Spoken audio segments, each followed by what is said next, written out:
Aujourd'hui, je vais faire un retour sur le livre de vie ou ce qu'on appelle le Story Park. C'est une sorte d'album avec des photos commentées sur ce que fait l'enfant tout le long de sa scolarité en maternelle. Et c'est un objet bien particulier que j'ai eu l'occasion de voir en application. Donc il y a une attente au niveau du gouvernement, effectivement, c'est que les enfants soient pris en photo que ce soit dans l'ordre d'événements collectifs, d'événements de l'école, mais aussi dans ce qu'il va faire de façon individuelle, les activités, les découvertes, les expériences dans la classe ou à l'extérieur. Donc pour cela, chaque école a différentes organisations. Certaines vont utiliser un iPad pour pouvoir plutôt prendre des photos à distance. D'autres éducatrices vont plutôt avoir fait le choix de prendre en photo avec le smartphone ou un appareil photo dédié à la classe. Donc parfois l'enfant ne sait pas qu'on le prend en photo, parfois il le voit et donc c'est intentionnel et il va vraiment poser avec son travail pour qu'on puisse le prendre en photo.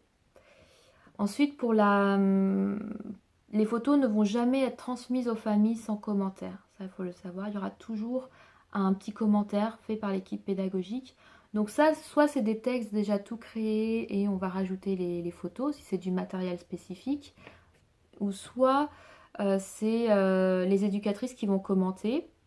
Et donc elles peuvent se partager les enfants pour ça. Voilà, en avoir 5 par semaine avec des photos à commenter, parce que c'est assez régulier en fait, hein. Et ensuite, les photos sont partagées le plus souvent de façon numérique aux familles, donc via une application, via un site de Story Park propre à l'école sur lequel les familles peuvent se connecter. Et les familles ont après le droit de partager ces photos à qui elles veulent, grands-parents, tante, oncle. J'ai fait un mix tante, oncle, tonte. Donc c'est en tout cas toujours à disposition et c'est fait pour le lien famille, le lien avec les familles, pour la coéducation, enfin cette idée-là que voilà, c'est un outil de communication. Et par rapport à l'enfant aussi, là, ils font en sorte que l'enfant ait le droit d'accéder à son album de vie. Donc très souvent, les albums de vie vont être dans la classe à disposition des enfants. Ils peuvent le consulter quand ils le souhaitent. C'est un super outil pour l'enfant s'il veut raconter un peu à sa famille ce qu'il a fait, parce qu'il a les photos.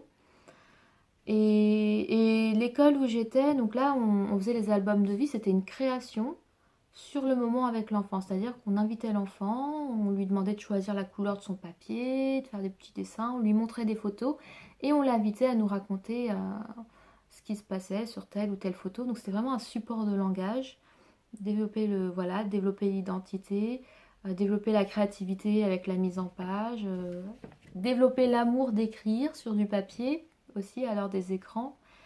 Et ce livre de vie, il est aussi particulier dans cette école où j'étais parce que les familles pouvaient rajouter leur propre page de ce que l'enfant vivait à la maison.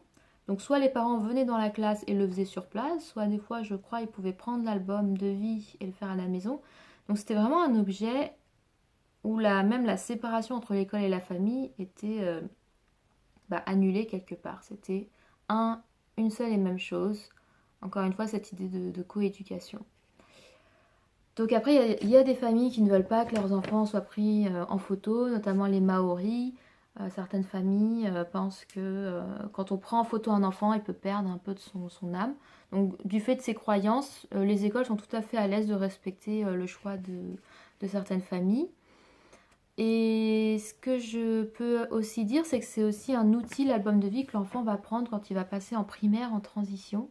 Il va pouvoir présenter son album de vie à sa nouvelle maîtresse, aux enfants de sa nouvelle classe. Et il a vraiment un support visuel, en fait, pour raconter d'où il vient. Excusez-moi, la feuille est tombée. Voilà, c'était l'album de vie. Je fais le tour.